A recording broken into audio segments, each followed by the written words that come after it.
और भाग गए सब। तो कहा है कि भेड़ी की संगत करते करते शेर बना था भेड़ा। अरे अपना आपा भूल गया वो बन गया हाथी घेरा।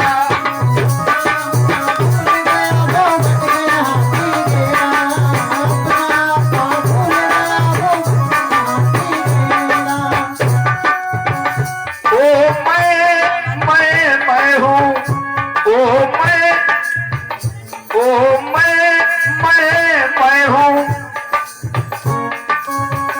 मुझे पापी बना दिया दाता था मैं तेरा तूने बंदा बना दिया।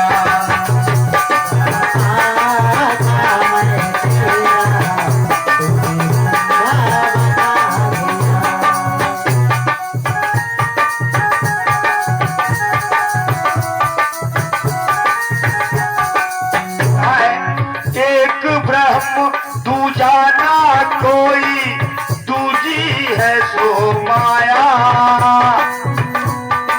जिसके शर्मा भी माया है नाम रखा है काया हो। नाम रखा है काया हो, नाम रखा है। भूला था मैं खुद को जो तेरा बता दिया। बंदा जो बना हुआ था उसे दाता बना दिया। बंदा जो बना हुआ था उसे दाता बना दिया।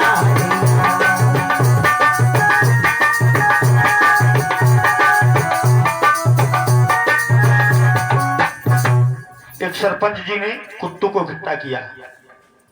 कुत्तों को इकट्ठा किया, एक बार और बता चुका हूं, फिर सुने। सरपंच जी ने कुत्तों को इकट्ठा किया और कुत्तों से कहा, क्यों भाई एक बात बताओ, कोई आदमी गाड़ी लेके जाता है रास्ते रास्ते तो पीछे क्यों भाग पड़ते हो उसके? ना लेना ना देना, भाव भाव भाव करके उसके पीछे भाग खड़े होते हो। कोई बेचारे गिर जाते हैं जल्दी जल्दी, हाथ पैर टूट जाते हैं उनके। ये कौन सी आदत तुम्हारी, क्या बिगाड़ा उन लोगों ने तुम्हारा, क्यों पीछे भाग खड़े होते हो? तो कुत्ते पता क्या बोले, ये बात तो हमें भी नहीं पता है कि हम भाग क्यों खड़े होते उनके पीछे। बोले फिर भी जब पता नहीं वो काम क्यों करते हो? बोले करते इसलिए कि हमारे पिताजी भागते थे ऐसे ही। बोले हम ये काम इसलिए करते हैं कि हमारे पिताजी भी ऐसे ही भागते थे। तो तुमने अपने पिताजी से नहीं पूछा क्यों भागते उनके पीछे? बोले उनसे पूछा था तो उन्होंने हमें बताया हमारे पिताजी भी ऐसे ही भागते थे। बोले उनसे, बोले हमारे पिताजी ऐसे ही भागते थे। कोई बात ना चीज पीछे पीछे क्यों भागते थे? बोले दादे परदादे से चली आई ये परंपरा। तो 84 लाख दुनिया बीत गई हैं झूठ को मानते मानते मानते मानते। आज अगर कोई संत महापुरुष कहता है तो उनके पास अगर कोई भी जवाब नहीं होता है तो वो यही कहते हैं, भाई कैसे बाप, पहले से हमारे दादे परदादे ये देवता पूजे चले आए, क्यों पूजे चले आए, किस लिए पूजे चले आए, इसका कोई पता ही नहीं। वही बात है, कब जागोगे? यही जागने का मौका मिला है। जागना है तो जाग लो, फलाक की साया तले फक्र तक सोए रहोगे खाक की साया तले। अब जागने की बारी आई है, इसलिए खुद को जानो। आप खुद को भूल गए हो तो संत महापुरुषों ने कहा है, खुद को भूल न जाना परदेसी लौट के आना।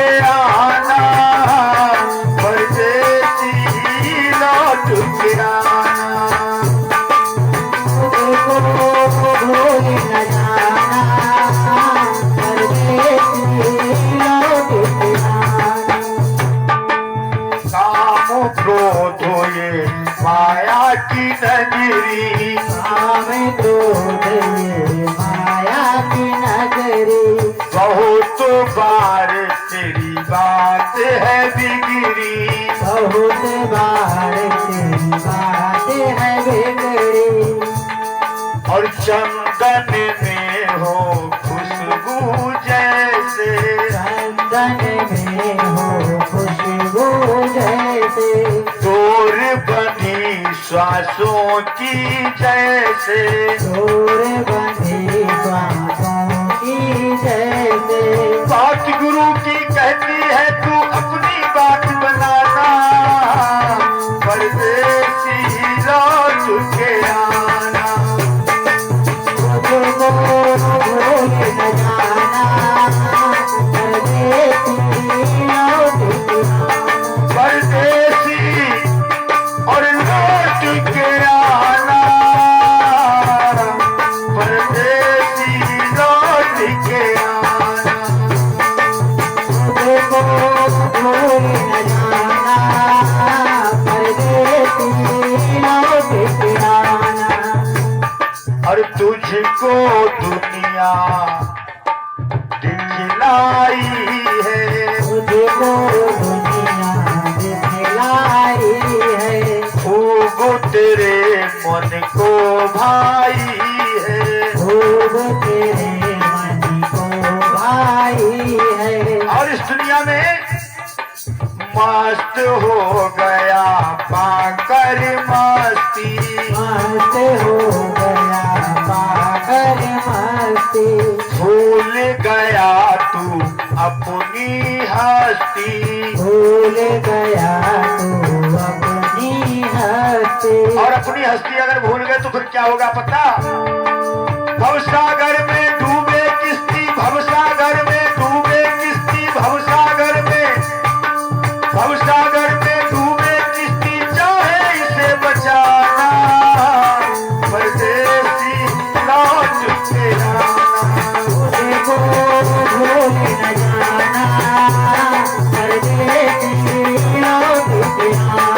परदेसी, परदेसी लौट के आना, परदेसी लौट के आना। मुझको भूल न जाना, परदेसी लौट के आना। समझना है क्या?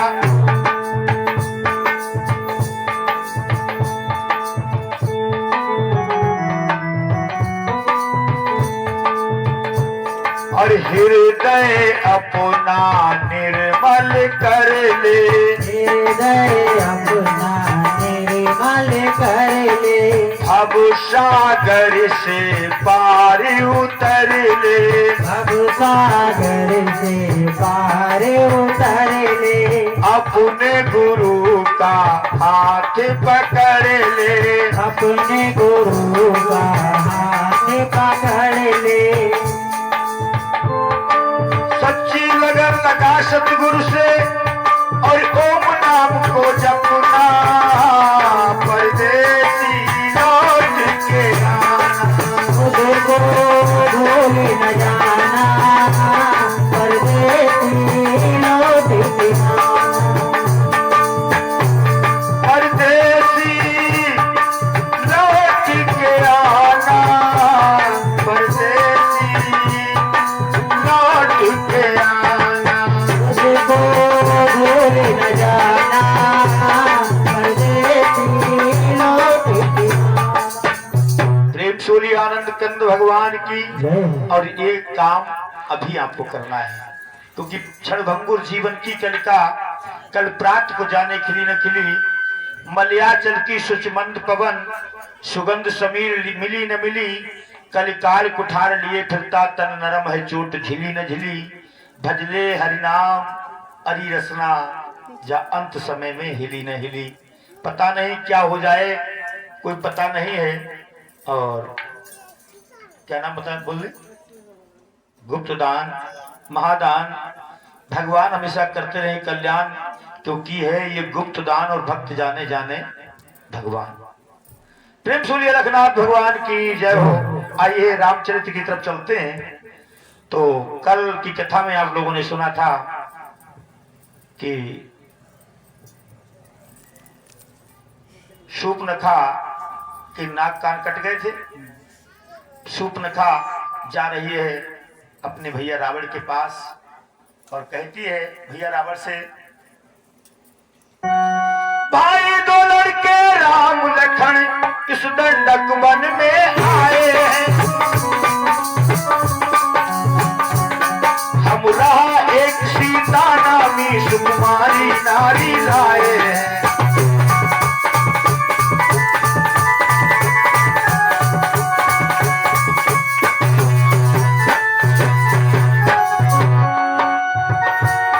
बाके हैं और लड़ाके हैं, जैसे शमशीर नीति हो, जैसे शमशीर।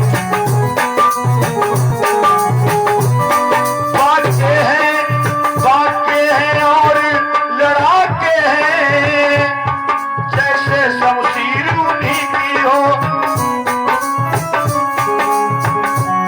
तो पंचवटी में रहते हैं, समझो जागीर मुनि की हो।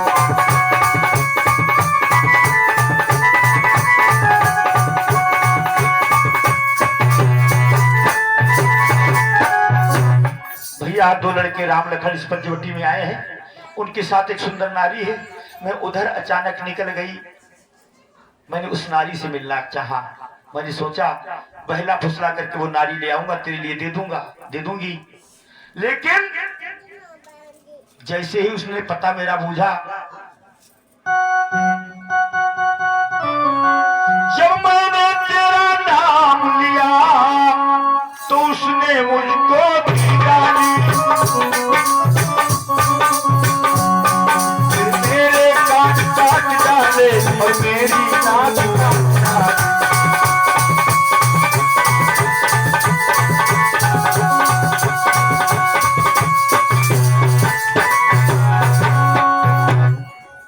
जब मैंने तेरा नाम लिया तो उसने मुझको गाली दी और मेरे नाक कान काट दी। भैया अब एक बात बताएं, मेरी नाक गई सो गई, अब अपनी नाक संभालो।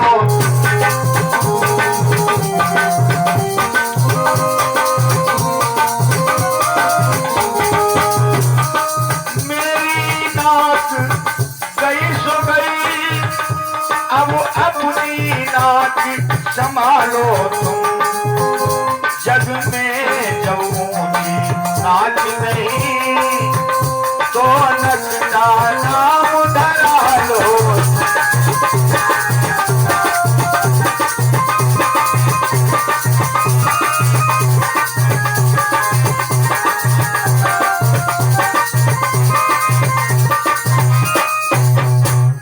जग में जब ऊंची नाक नहीं तो नकटा नाम धरा लो तुम, क्योंकि ये नकटी तुम्हारी बहन जहां भी जाएगी तो साथ में तुम्हारा नाम लिया जाएगा। ये रावण की बहन शूर्पणखा नकटी जा रही है, तुम मेरा नाम नकटी तो तुम नकटा।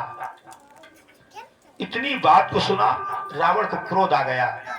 ऐसा कौन है जवाने में जो हमारी बहन की नाक काटे और जिंदा रहे जवाने में? अभी जाता हूं तेरी नाक की सीध पर, उन दोनों लड़कों की नाक में नकेल डाल दूंगा और दोनों नथुना और मुंह सब एक कर दूंगा, उनका थोपड़ा ही फोड़ डालूंगा। जैसी क्रोध में निकाल के तलवार चलने को हुआ, ठहर जाता है। बहन एक बात बता, तू इतनी दूर 100 योजन समुद्र लांग करके आई, मेरे मौसेरे भाई वहां रहते हैं, खरदूषण तिसरा इत्यादि, उनके पास क्यों नहीं गई? गई थी भैया। फिर क्या हुआ? वो 14,000 निशाचरों की सेना लेकर गए और उस अकेले तपसी ने 14,000 निशाचरों को मार डाला। मैं खड़ी खड़ी देख रही थी, सबकी गर्दन कट कट के गिर रही थी। रावण ने कहा एक अकेले तपसी ने मेरे जैसे बलवान मेरे मौसेरे भाइयों को मार दिया। मालूम पड़ता है परमपिता परमात्मा ने अवतार ले लिया है और युद्ध के रास्ते से मुझसे मिलना चाहते हैं। तो ठीक है प्रभु, अब भक्ति भाव को मैं कैद करके हृदय में रखता हूं और जो रास्ता आपने दिखाया है उसी रास्ते से मैं आपसे मिलने के लिए आ रहा हूं। भक्ति भाव को बंद कर लिया और रावण फौरन अपने मामा मारिच के पास जाता है और मामा मारिच कहता है, मामा। बोले हाँ भांजे। मामा ये दो तपसी लड़कों ने वन में करनी ये ब्यूदा है खर दूषण सिरा मारे हैं खर दूषण सिरा मारे हैं लखटी श्री सून आती है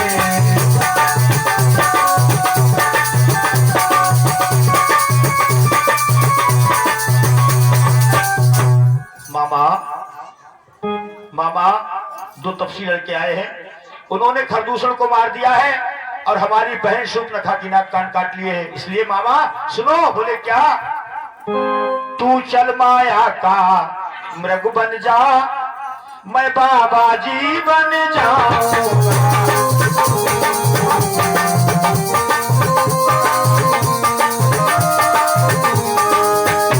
तू चल माया का मृग बन जा मैं बाबा जी बन जाऊंगा तू राम लखन को बहलाना मैं सीता को हर लाऊं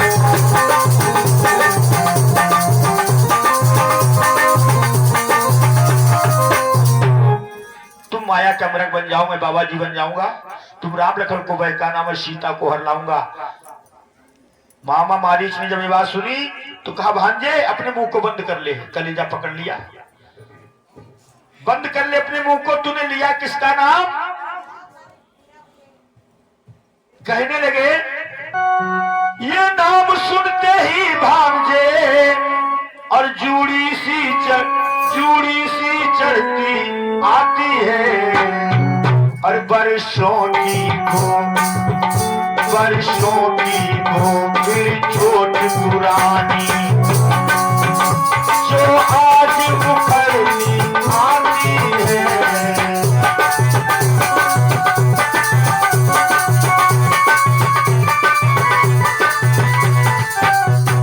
और ये सूरज कुशवाहा की मम्मी 21 मुद्रा प्रभु कथा में अर्पित करती है भगवान खुशहाल करे निहाल करे भोला भंडार भरे प्रेम सूर्य रखनाथ भगवान की जय हो भांजे ये तूने जिसका नाम लिया है ये नाम मेरे कानों में जब आता मुझे बुखार आ जाता है क्योंकि जब विश्वामित्र के यज्ञ को मैं नष्ट भ्रष्ट करने गया था तो बिन फण का बाण मारा था जो पुरवाई चलती तो आज भी दर्द होने लगता है मैं यहाँ गिरा करके हूं इसलिए भांजे एक बात बताऊं करना है तो शुभ कर्म करो चोरी का करना ठीक नहीं और हरना है तो निज दोष हरो सीता का हरना ठीक नहीं जब इतनी बात को कहा तो रावण ने निकाली तलवार हमको उपदेश दे रहे हो तुम तो बहुत बड़े ज्ञानी बन गए हमारे साथ चलना पसंद करोगे हमसे मरना पसंद करोगे कांप जाता है मारीच सोचा तेरे हाथों से क्या मरने से फायदा इससे बढ़िया परमात्मा के हाथों से मेरे निजाम तो मिलेगा ठीक है भांजे मैं चलने के लिए तैयार हूं मारीच चलता है और सोचता जब मरना ही है तो मरते मरते अपने भांजे का काम ही बना दूं तो पंचवटी की कुटिया के सामने सोने का मृग बन करके मारीच चौकड़ी मारने लगता है कूदने लगता है सीता जी ने जैसे ही उस हिरण को देखा पंचवटी में जानकी इत उतरही निहार और तुरंत एक देखो मृग करने लगी विचार और राम से कहने लगी पिया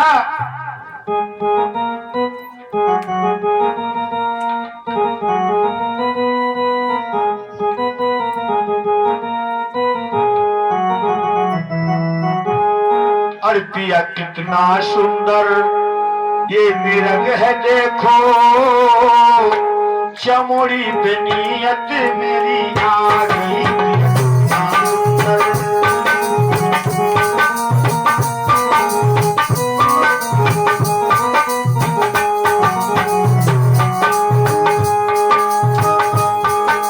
जाओ जी जाओ पिया जल्दी से जाओ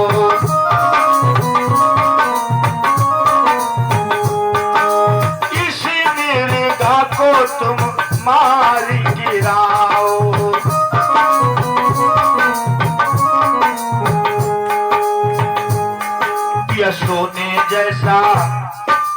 सोने जैसा,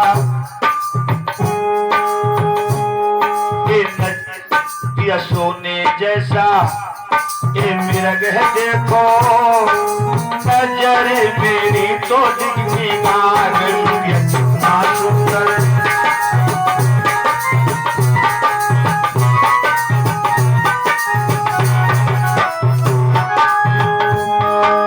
मार के पिया इसकी चमड़ी उधेड़ो,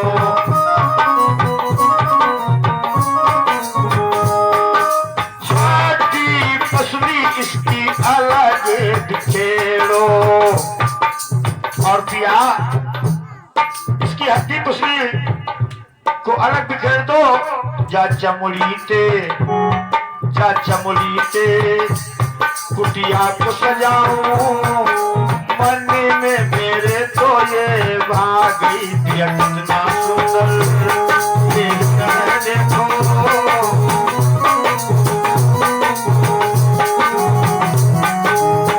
और कहती सीता मैया, मन में जो सपना था वो सामने है आया,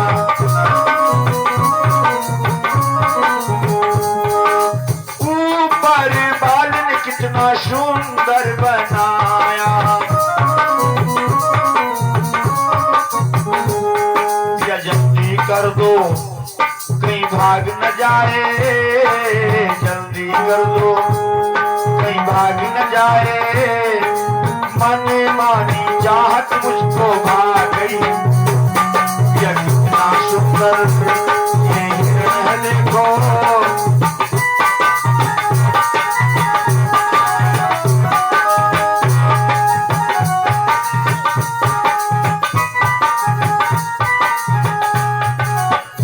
इस प्रकार से सीता मैया ने कहा तो प्रभु ने कहा कहीं सोने का मृग होता है, ये सब बकवास है। बोले नहीं प्रभु इसको मार करके लाओ, ये कहीं भाग गया तो फिर मौका हाथ से निकल जाएगा। और सोने का मृग लाओगे तो उसकी चमड़ी को रखेंगे, फिर जब अयोध्या नगरी चलेंगे तो एक यादगार बन जाएगी। बहुत तेरा कहा समझाया प्रभु ने, लेकिन सीता नहीं मानी। तो प्रभु जी धनुष बाण लेकर के चल देते हैं। लखनलाल से कहते हैं तुम सीता की रखवाली में रहना।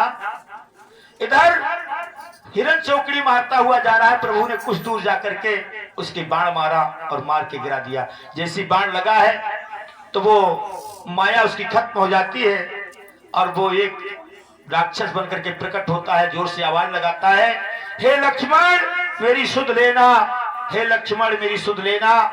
मरते मरते जब ऐसा कहा तो भक्तों वो आवाज सीता मैया के कानों में आई तो सीता मैया फौरन चौंक जाती हैं और अपने लक्ष्मण से कहती, लक्ष्मण देखो रघुराई तुम्हें तेरते हैं, भाई इस समय संकट में है, भाइयों की थके हुए बाजू तुमको बुला रहे हैं। लखनलाल कहने लगे, मैया हमारे भैया तो आनंद के सागर हैं, वो कोई दुख में कोई संकट उनके पास आ ही नहीं सकता।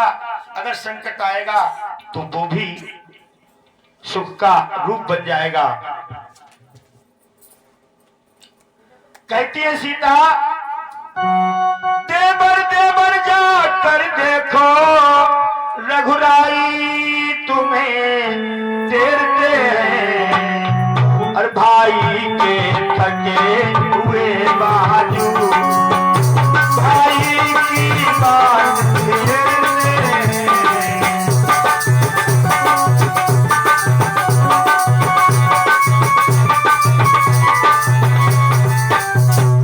देवर देवर जाकर के देखो रघुराई तुम्हें टेर रहे हैं, भाई के थके हुए बाजू तुम्हारी बात निहार रहे हैं। लखनलाल कहने लगे, भैया के ऊपर तो संकट आ ही नहीं सकता। जब लखनलाल ने इनकार किया तो सीता कहने लगी, मैं समझ गई कि तुम घर से जो वन में आए हो इसमें कुछ स्वार्थ तुम्हारा है। मैंने जान लिया कि मतलब का भाईचारा है, तुम्हारी नजर मेरे ऊपर है ना। वो शुद्ध हृदय वाले लखनलाल थे। जब ऐसा दोष उनको लगाया तो अंदर से दिल उनका रोने लगा और वो अंदर उन शब्दों को जगह नहीं मिली, ठहरने की कोई विकार नहीं था। हृदय निर्मल था, तो उस दोष को, उन शब्दों को अंदर जगह नहीं मिली, तो वो आंसू बन करके आंखों से निकल पड़े लखनलाल के। सीता मैया ने देखा कि मैंने एक क्या कर दिया, मैंने लखन को दोष कैसा लगा दिया। फिर आई पास में, लक्ष्मण तुम मुझे माता समझते हो, तुम मेरी आज्ञा मानो, मैं आज्ञा तुम्हें देती हूं, तुम अपने भैया की सुन लेने जाओ। मजबूर हो जाते लक्ष्मण। कहा ठीक है।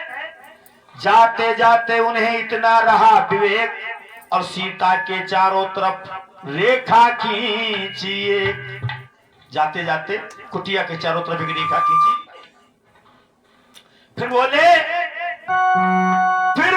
जाता हूं मां, अब तुम सावधान हो रहना, आज्ञा के भीतर दास रहा, तुम रेखा के भीतर रहना।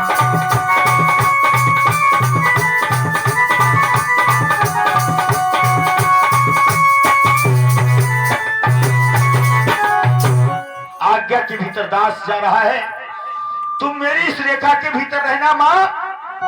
इस रेखा का उल्लंघन कर जो पड़ कुटी में आएगा,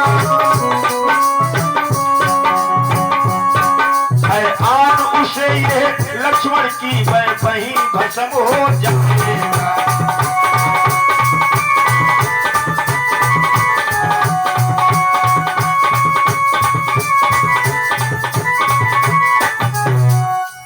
ये आन उस लक्ष्मण की है जो उस रेखा का उल्लंघन करके जिस पर्ण कुटी में आएगा, तो वो वहीं जल करके भस्म हो जाएगा।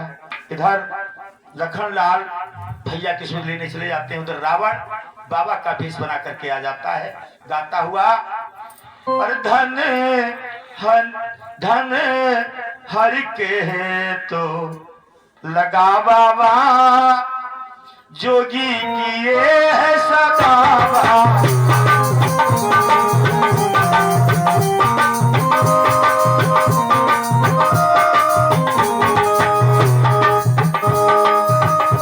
सूरज ज्यों ज्यों देता प्रकाश, ज्यों ज्यों ऊपर चढ़ता बाबा।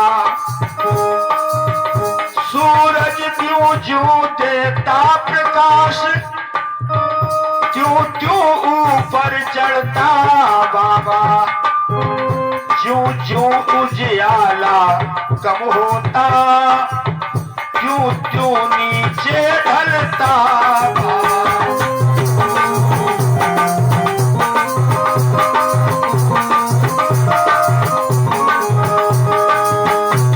जो दरिया बहता रहता है, बहे निर्मल कहलाता बाबा। जल एक जगह जब ठहर गया, तो गंदा हो ही जाता है।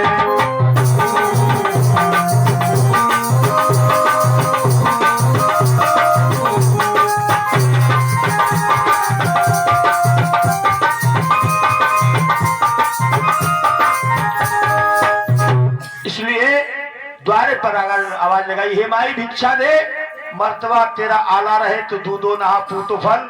भगवान तुझे जीता रखे, सदा तेरा बोल वाला रहे। सीता मैया ने देखा कोई बाबा भीख मांग रहा है, कुछ फल रखे हुए थे जो मृग की झंझट में नहीं खा पाए थे, डलिया में रख करके फल को आई, रेखा के अंदर से कहा लो बाबा भिक्षा। रावण ने जैसे ही रेखा के अंदर पैर बढ़ाया, जैसी भिक्षा लेने के लिए फकीर आगे बढ़ा, और इतने में क्या हुआ, इतने में ये मालूम हुआ बहरे का रंग बदलती है।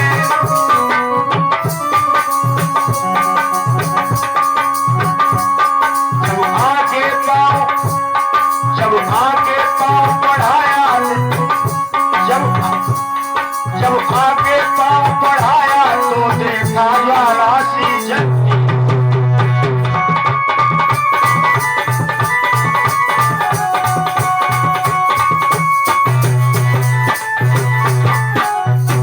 इतने में मालूम हुआ कि वह रेखा रंग बदल रही है। जब आगे पांव बढ़ाया तो उसमें लपट निकली। भक्तों, रावण ने अपना पैर पीछे हटा लिया। सोचा ये क्या है, सोचा ये क्या है। मालूम पड़ता है ये तेज किसी योगी का है। रावण, अगर तूने यहाँ सीता का हरण करने के लिए रेखा के अंदर पैर बढ़ाया तो सीता का हरण तो बाद में होगा, तेरे प्राणों का हरण हो जाएगा। ये सोच करके पीछे हट जाता है और कहता है जोगी इस तरह बंधी हुई भिक्षा नहीं ले सकते, रेखा की बाहर आकर के दो। सीता ने कहा क्षमा करो महाराज, ये रेखा हमसे छूट नहीं सकती, ये आन लक्ष्मण देवर की है जो मुझसे टूट नहीं सकती, मैं रेखा के बाहर नहीं आ सकती। तो बाबा कहने लगा, मैं बोला तोड़ो नहीं तुम देवर की आन, तो बाबा भी लेगा नहीं इस प्रकार का दान, और चल देता है। जब चल देता है तो सीता मैया सोचती हैं मैं गृहस्थ आश्रम में हूं और ये जोगी मेरे गृहस्थ आश्रम से निराश होकर जा रहा है। विचार कहा, देवर की आन रहे न रहे और पालूंगी धर्म गृहस्थी।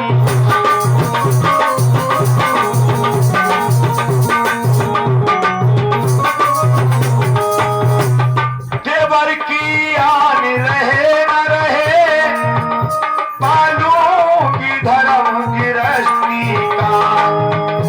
अब मैं रेखा का ध्यान छोड़ करती हूँ कर्म गृहस्थी।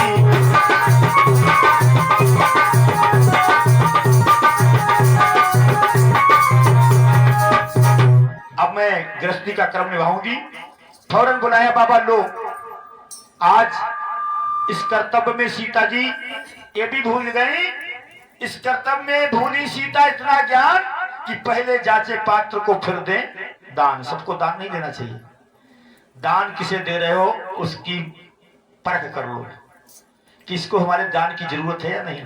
तुमने अगर दान दे दिया और वो तुम्हारा धन लेकर के उसने दारू पी और दारू पी करके कहीं किसी गरीब को, किसी संत महापुरुष को सताया, तो उसका भाग तुमको भी भरना पड़ेगा।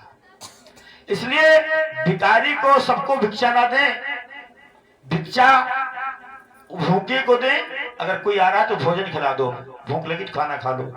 हम धन दौलत तुमको नहीं दे सकते भीख में, क्योंकि तो हमसे धन दौलत ले जाओगे, दारू पियोगे और किसी साधु संत महात्मा को अगर सता दिया तो हम बने, हमारे बाली बच्चे ही भरेंगे। इसलिए सबको दान नहीं देना चाहिए, पहले जांचे पात्र को फिर देवे दान। सीता जी भूल गई। देखिए क्या हो रहा है, सीता जी का हरण होने का कारण केवल क्या है, दान। तो दान ऐसी जगह दे जहां पर उस दान की जरूरत हो, जो मार्ग सदमार्ग की तरफ जाता हो, वहां दान देना चाहिए। आइए, जैसी सीता ने बाहर आकर के दान दिया, रावण ने पकड़ा और अपने कब्जे में कर लिया और कहा, बोला सीता हो सावधान, अब तो मेरे पंजे में है, मैं लंका का पति रावण हूँ, तू रावण के कब्जे में है।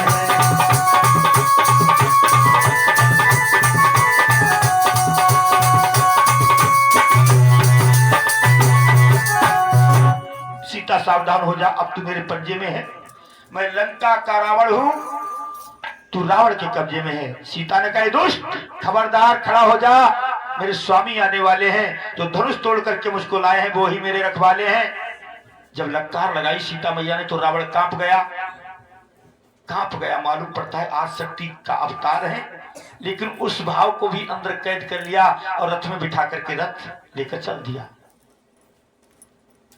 इधर सीता मां रोती हुई जा रही हैं, आगे गीधराज जटायु मिले, उन्होंने देखा कोई दुष्ट हमारी माता को ले जा रहा है। गीधराज जटायु से अत्याचार सहा ना गया और उन्होंने जाकर के ललकार लगाई तो रावण कांप गया।